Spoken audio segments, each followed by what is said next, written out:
Hello everyone. Bonjour à tous, je m'appelle Nicolas Fritz. Je représente ici Content Square, c'est une unicorne française.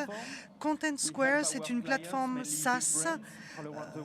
Nous avons de grands clients provenant du monde entier. Pour mieux comprendre l'utilisation de cette interface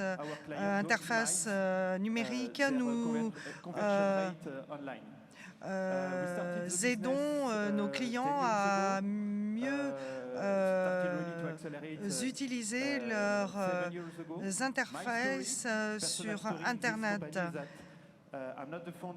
Je ne suis pas fondateur de cette société, mais je suis devenu associé de cette société 3 ans après sa fondation. Nous avons commencé avec 30 employés. Actuellement, nous en avons 30 000 de par l'Europe et de par le monde aussi. Nous avons été aidés et financés par BPI depuis nos débuts par le biais de diverses opérations et nous sommes très heureux et je suis très heureux personnellement de pouvoir fêter avec vous l'entrepreneuriat européen. Une des questions qui nous est posée dans la plupart des cas au cours des derniers mois et des dernières années est comment est-il possible qu'il y ait autant d'unicornes, plus de 20 en France? Et qu'est-ce qui a changé en France et dans l'environnement européen en général? Et qu'est-ce qui a pu permettre ceci? Eh bien, il y a plus de maturité dans l'entrepreneuriat français, plus d'entrepreneuriat mûr, je dirais. Je dirais qu'il y a 10 à 15 ans, lorsque un entrepreneur commençait à réfléchir à ce qu'il voulait fonder une compagnie française, une compagnie européenne et commençait à réfléchir comment vendre cette société à quelqu'un d'autre, à une grande société américaine, eh bien ce n'est plus le cas. Par exemple, Content Square, notre compétiteur numéro 1, concurrent numéro 1 et le numéro 1 mondial. Donc, ce que je vois maintenant en France, c'est que les entrepreneurs sont beaucoup plus ambitieux que par le passé, depuis le premier jour même, je dirais. Et si vous regardez l'écosystème, enfin du moins l'écosystème français, mais je dirais même aussi l'écosystème européen, en tout cas l'écosystème français pour sûr est bien plus mûr.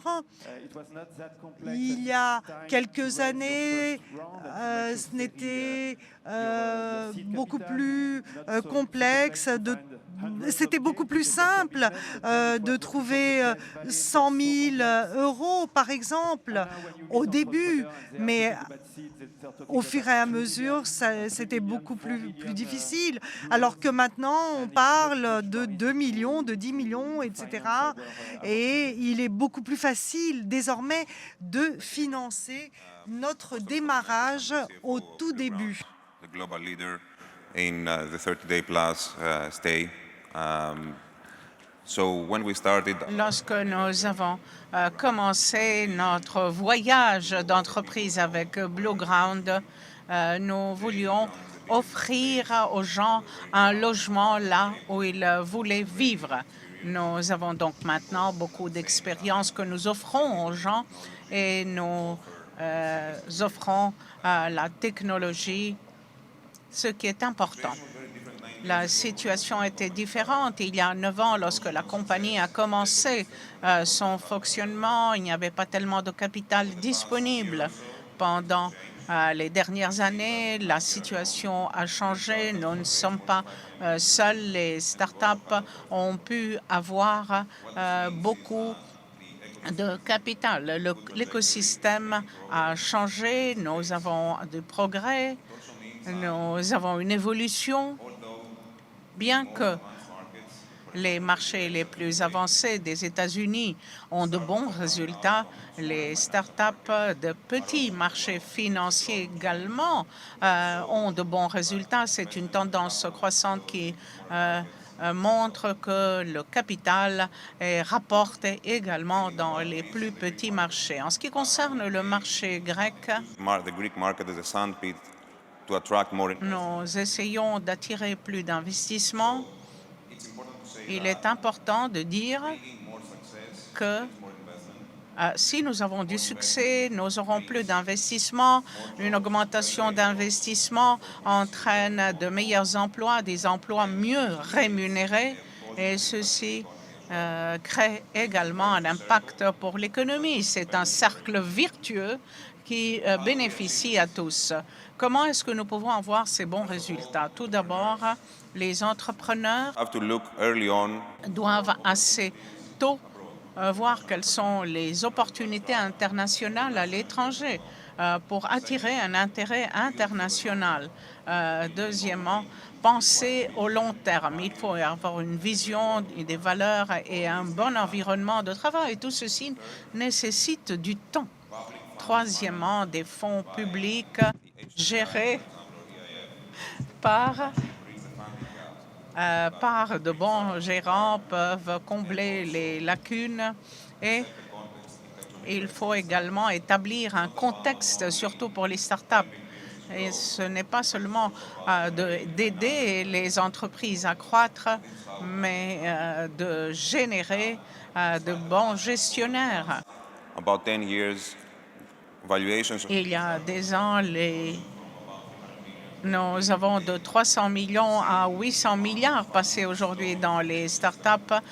Nous avons, bien sûr, cet argent dans l'écosystème est au-dessous de la moyenne européenne. Nous sommes sur le bon chemin, mais nous devons accélérer notre pas, notre rythme. Il faut créer cet élan, cet effet qui va créer plus de capital, plus de talent. Voilà, ce sont les points principaux de ma présentation. J'ai une question. Est-ce que le développement d'entreprises, quel est le défi numéro un? C'est quoi? C'est les règlements, le financement? Il faut pouvoir évoluer mondialement pour l'entreprise de croître et de nous étendre avec la technologie, et nous avons pu financer l'entreprise au début.